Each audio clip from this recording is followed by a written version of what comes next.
Nee, wenn hier einer reinkommt, der weiß genau, hier wohnt Karin. So, ne? Also man sieht ja überall meinen Frank Zappa. Alle Bilder, die hier hängen, da kenne ich die Maler persönlich. Und es ist einfach alles ich.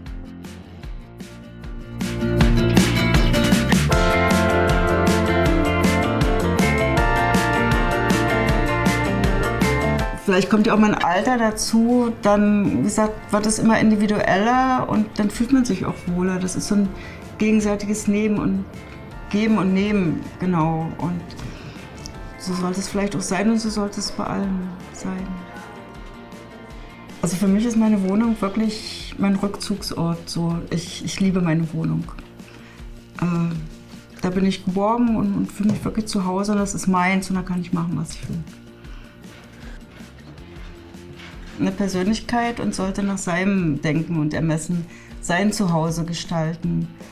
Ob es mit alten Plüschsofas oder sonst was und ganz vielen Teppichen. Und jeder soll so leben, was ihn glücklich macht, was ihn ausmacht. Da kann ich auch keinem anderen, sondern immer nur sagen, sei du selbst. Und so, das bin ich auch.